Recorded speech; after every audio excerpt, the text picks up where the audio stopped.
게이미피케이션, 즉 게임화란 게임의 메커니즘이나 구조를 이용해 다양한 분야에서 사용자의 긍정적인 행동을 유도하는 것을 말하는데요. 이러한 게임화는 벌써 생활 곳곳에 널리 퍼지고 있습니다. 피아노 계단을 이용해 재밌게 계단을 오르내리고 게임과 소셜 네트워크를 접목시킴으로써 기업의 이미지를 높이고 사이버 세상에서 인재를 채용하고 있는데요. 또한 재활치료를 위한 방법으로도 적용되면서 의학계에서도 게임화를 위한 노력이 진행되고 있습니다. 이러한 게임화는 과학의 발전이 있었기에 가능했는데요. 과학, 미래를 열다에서 게임과 과학이 만난 새로운 세상, 게이미피케이션을 만나봅니다.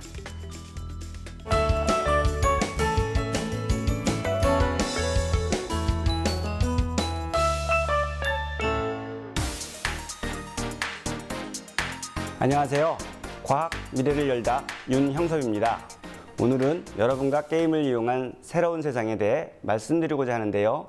단순히 컴퓨터 게임이나 게임 도구를 이용한 세상이 아닌 게임적 요소가 사회의 많은 분야에 적용돼 변화되는 현실을 만나보게 될 것입니다. 예전부터 사람의 행동 변화를 위한 다양한 노력들이 시도되어 왔는데요. 그 중에서도 행동심리학과 게임 분야에서 많은 진전이 있어 왔죠. 예를 하나 들어볼까요? 최근 지하철을 타면서 역내에 쓰레기통이 없어 불편했을 텐데요. 그것은 기존의 철제 쓰레기통이 폭발물을 숨기기 쉽고 화재의 위험이 있다고 여겨져 모두 없앴기 때문입니다. 하지만 이 때문에 시민들의 불편이 이어졌고 더 창의적인 방법을 찾게 됐는데요. 그것이 바로 투명 쓰레기통을 이용하는 것이었죠. 이 투명 쓰레기통은 쓰레기가 넘치는 것을 막고 다른 사람에게 내가 버린 쓰레기를 알게 함으로써 체면을 중시하는 우리나라에서 톡톡히 효과를 보고 있습니다. 그렇다면 이 방법 외에 더 효과적으로 사람들의 행동을 변화시킬 방법은 없을까요? 물론 있습니다. 바로 게임을 이용하는 것인데요. 그럼 지금부터 게임을 이용해 사람들의 행동을 변화시키는 기술에 대해 알아보도록 하겠습니다.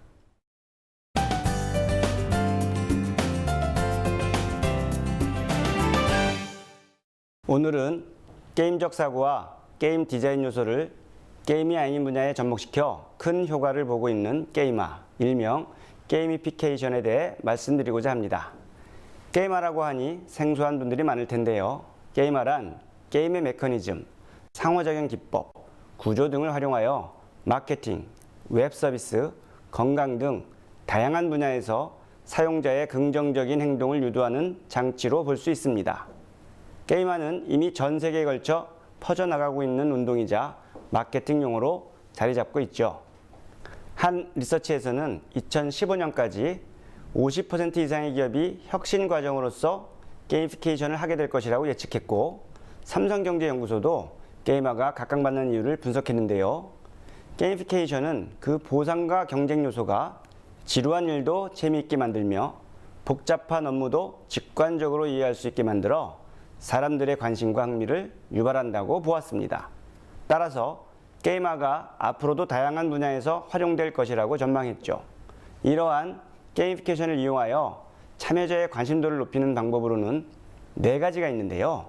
먼저 가속화된 피드백 주기입니다. 즉, 점점 더 빠르게 피드백을 주어야 한다는 것이죠. 두 번째로는 뚜렷한 목표와 놀이규칙으로 게임을 즐길 수 있게 해야 된다는 것이었고요. 그 다음으로는 설득력 있는 이야기, 즉 그럴듯한 스토리가 있어야 몰입이 쉽다는 분석도 있었습니다. 그리고 마지막으로 어렵지만 달성 가능한 과제, 즉 게임의 도전 과제처럼 쉽지는 않지만 결국은 달성할 수 있는 과제를 줘야 몰입을 도와준다는 것을 알았죠. 그렇다면 게이미피케이션이 갑자기 부상한 이유는 무엇일까요? 우선 스마트폰에 대중화를 둘 수 있습니다. 사람들은 언제 어디서나 손쉽게 인터넷에 접속할 수 있고 그들의 행동은 스마트폰을 통해 저장되고 활용되고 있습니다. 또한 체험경제의 확산도 한몫을 하고 있는데요. 사람들은 기존의 광고나 마케팅 기법에 식상함을 느끼고 있고 실제로 자신이 경험한 것만을 믿고 선택하려는 경향이 높아지고 있습니다. 따라서 자발적으로 선택한 놀이에 즉각적인 피드백과 보상을 주는 것을 더 좋아하고 놀이와 게임 같은 행동에 보다 강력하게 반응하게 된다는 것이죠. 사람은 본능적으로 재미를 추구하고 이는 경쟁, 성취, 보상, 성장 등의 게임적 요소와 결합할 때 큰 힘을 발휘하게 되는 것이 바로 게임화, 게이미피케이션의 기본 개념입니다. 하지만 중요한 것은 게이미피케이션은 결코 혼자 발전할 수 없고 과학과 함께 융합해야 한다는 것인데요. 게이미피케이션의 모든 과정은 하나의 과학이라 할 수 있고 실제 수많은 과학기술이 적용되고 있습니다. 또한 빅데이터 기술, IT 기술의 발전이 거세지면서 게이미피케이션 발전 또한 가속이 붙었는데요. 따라서 앞으로 과학과 게이미피케이션은 협력, 공생, 융합 관계를 거치면서 더욱더 긴밀해질 것으로 보입니다.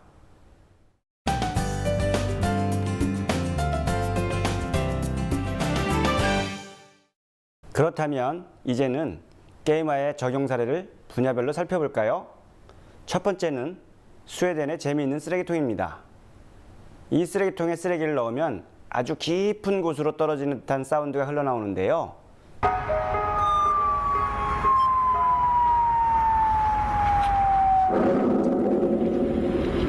이것은 기존 투명 쓰레기통보다 더 좋은 효과를 보고 있습니다. 실제로 한 공원에 설치하여 실험해 본 결과 주변의 쓰레기통보다 2배나 많은 쓰레기를 모을 수 있었다고 합니다. 게다가 자신의 쓰레기가 아닌데도 주워서 버리게 되면 물론 쓰레기통 주변도 말끔해지는 효과도 거두고 있습니다. 재미를 통해 세상을 바꿔보려는 작은 노력이 성공한 사례죠. 그런데 여기에는 인지과학의 이론적 배경이 숨어 있는데요. 인지과학은 사람의 마음과 인공적 지적 시스템에서 어떻게 정보 처리가 일어나는가를 연구하는 학문입니다. 이러한 인지과학이 이 쓰레기통에 적용됐는데요. 사람은 신기한 것을 접했을 때 호기심이 생기고 이를 해소시키고 싶은 욕구가 있다는 것이 이 재미있는 쓰레기통에 이용된 것이죠. 따라서 사람들은 그 욕구를 충족시키고자 반복된 행위, 즉 쓰레기통에 쓰레기를 버리는 행위를 계속하게 된다는 것입니다. 이번에는 또 다른 분야로 건강과 관련된 게임화를 살펴볼까요? 한 세계적인 스포츠 용품 회사는 운동화의 소비가 줄어들기 시작한 것을 발견하게 되는데 원인 분석을 해보니 한 회사의 게임기 때문이었습니다. 청소년들이 게임기를 많이 사용하다 보니 운동량이 줄어들어 운동화에 대한 관심이 줄어든 것이었죠. 이 스포츠 용품 회사는 그 대책으로 게임에게 고객을 뺏길 것이 아니라 오히려 게임을 응용해보자는 역발상을 하게 되는데요. 그래서 탄생한 것이 바로 나이키 플러스라는 프로그램이었습니다. 이 프로그램은 운동화에 센서를 장착하여 이 센서가 사용자의 위치 정보와 운동 정보를 파악하고 스마트 기기로 전송하게 되는데요. 이를 이용하면 화면에 보시는 것과 같이 운동을 재미있게 계획할 수 있고 운동 정보를 공유하기도 하고 익명의 누군가와 경쟁도 즐길 수 있게 됩니다. 또한 운동 목표를 설정하고 세계적인 코치로부터 조언을 받을 수 있으며 친구들과 경쟁을 즐기고 기록을 공유하면서 자신의 운동 실력을 향상시켜 나갈 수 있죠. 요즘은 달리기뿐 아니라 어떠한 움직임도 감지할 수 있는 센싱 기술을 이용하여 다양한 운동에 활용하고 있습니다.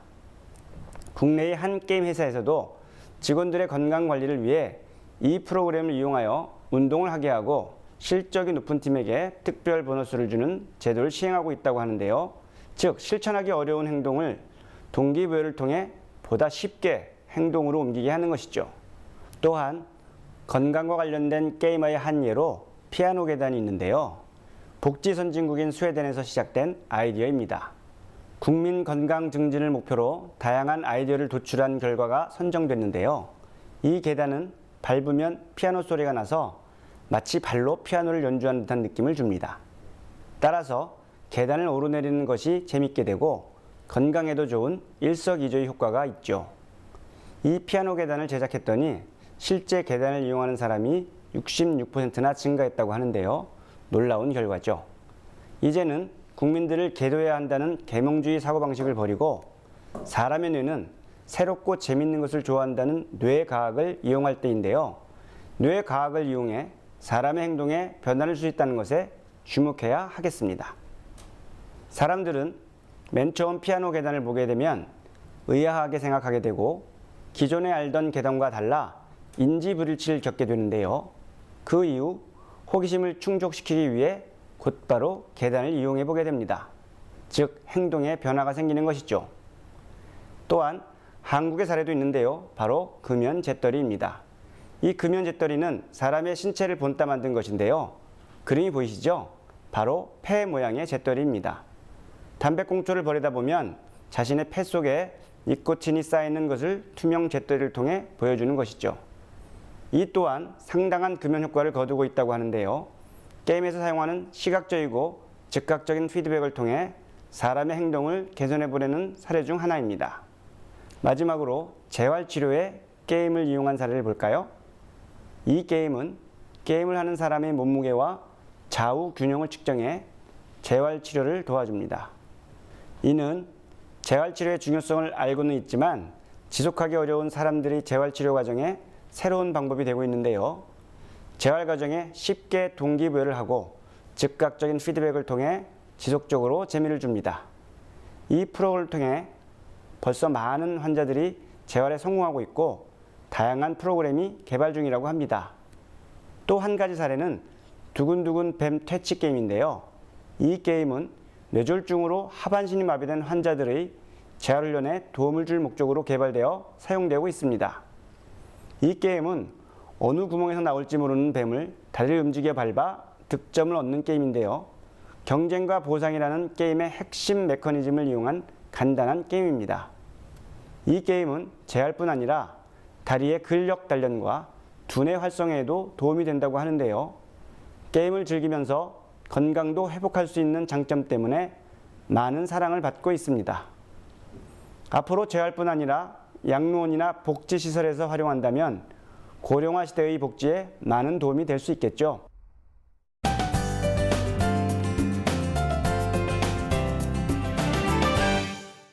그럼 이번에는 스마트폰의 어플리케이션을 살펴볼까요? 바로 포스퀘어라는 것인데요. 아마 사용하고 계신 분들도 있을 겁니다. 이것은 위치 기반 소셜 네트워크 서비스로 일종의 땅 따먹기 게임이라고도 불리는데요. 스마트폰으로 자기가 어느 위치에서 무엇을 하는지를 알리고 메모를 남김으로써 사람들과 정보를 공유하는 형태를 취하고 있습니다. 예를 들어 포스퀘어 이용자가 한 음식점에 도착해 체크인 버튼을 누르면 자신이 이곳에 왔다는 인증을 하게 되는데요. 이 체크인 수치가 높아질수록 지위가 올라가고 배지를 받을 수 있습니다. 사용자들은 즐겨 찾는 장소를 등록하여 메이어가 되는데요. 이렇게 해서 많은 프렌드를 거느리면 더 멋진 배지를 달게 됩니다. 이런 식으로 점수와 배지가 주어지니 사람들은 경쟁 심리로 어느 한 장소를 반복 방문하게 되고 상점은 자연스럽게 홍보 효과도 거둘 수 있게 되는 것이죠. 이러한 게임화는 마케팅 광고에도 활발하게 활용되고 있는데요. 다국적 기업으로 유명한 한 콜라 회사도 이 게임화를 적용하고 있습니다. 그동안은 피자나 치킨 하면 콜라가 떠오르는 패키지 상품 서비스로 시장을 확대해 왔는데요. 하지만 이것이 한계에 다다르자 새로운 마케팅 기법을 생각하게 됐고 이때 활용하게 된 것이 바로 게임화 기법입니다. 지금 화면에 나가는 동영상 같이 이 콜라 회사는 게임을 이용한 자판기를 만들게 되는데요. 지금 이 자판기의 경우 사람들의 화면의 동작을 따라해야 콜라가 나옵니다. 단순히 동전을 넣으면 콜라가 나오는 것이 아니라 동작을 함께 따라하게 됨으로써 즐겁게 콜라 자판기를 이용할 수 있게 되는 것이죠. 이렇듯 이 자판기는 기존 자판기와는 달리 고객과 상호작용할 수 있도록 만들어졌는데요. 이 외에도 동전의 투입구가 3m 높이에 있는 자판기, 한 캔을 더 얻기 위해 한 명이 다른 한 친구를 안아들어 올리거나 무등을 태워야 하는 자판기 등 여러 아이디어로 자판기를 만들고 있습니다. 사람들은 호기심에 가득 찬 얼굴로 자판기를 바라보게 되고 보상을 위해 더 열심히 상호작용하게 되는데요. 또한 주변의 사람들도 그 퍼포먼스로 인해 새로운 구경거리를 얻게 되죠. 많은 사람들이 이러한 상황을 즐기고 디지털 카메라로 동영상을 찍어서 SNS에 올리게 되는데요. 기존에는 상상할 수 없었던 간단한 아이디어로 재미와 즐거움을 주는 동시에 지속적인 소비를 부추기게 되는 것이죠. 회사에 대한 이미지도 좋아지게 되고 기업 입장에서는 더 많은 고객이 생기는 셈인데요. 재밌게 먹을 수 있다는 아이디어가 참 신선하죠. 또 한 가지 광고로 생수 광고가 있는데요. 화면을 볼까요? 사람들이 낯선 자전거를 발견하고 페달을 밟기 시작합니다. 그러자 자전거와 연결된 레이저가 건물 외벽에 동영상을 플레이하죠. 사람들은 호기심에 더 열심히 페달을 밟게 되는데요. 레이저 동영상을 보면서 나도 모르게 많은 운동을 하게 되는 것이죠. 그리고 운동이 끝난 후 옆에 놓여있는 시원한 생수를 마시게 되는데요. 즐겁게 운동하고 시원한 생수를 마시게 돼 자연스럽게 기업의 이미지가 각인되고 생수에 대한 친밀감이 생기게 됩니다. 이렇듯이 게임화를 이용한 광고 기법은 훨씬 더 높은 효과를 거두게 되죠. 우리나라도 이러한 아이디어로 마케팅을 진행한다면 고객에게 좋은 이미지로 사랑받는 기업이 많아지겠죠. 마케팅과 관련해 경영에도 게임이 도입되고 있는데요.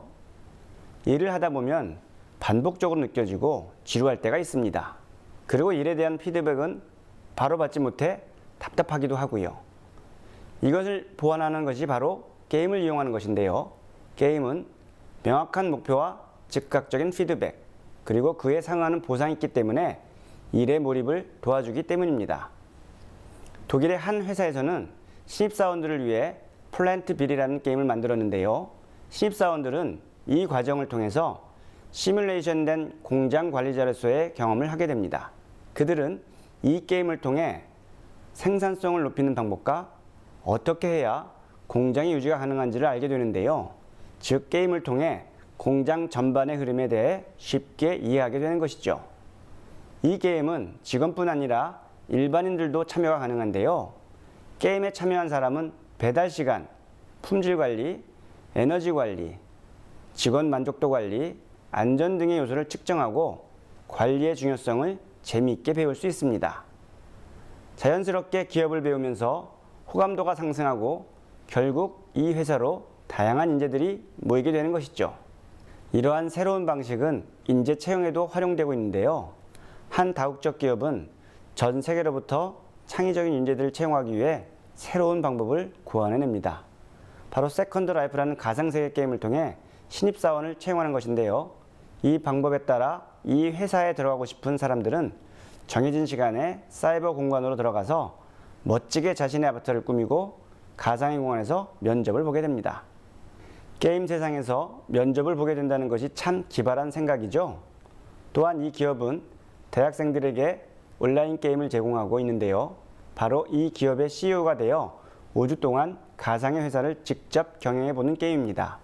실제로 이 회사는 이러한 온라인 게임을 통해 전 세계의 우수한 인재를 채용하고 있고 벌써 몇 년째 높은 인기를 끌고 있다고 합니다.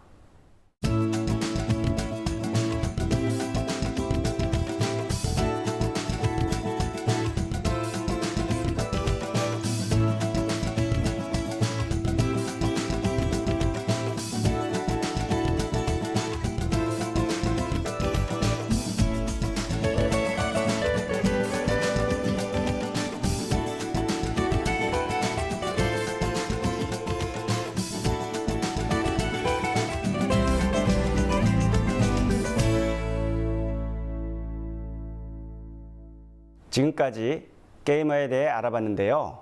과학의 발전이 있었기에 이러한 게이머가 가능했다는 사실을 꼭 기억해 주시길 바랍니다.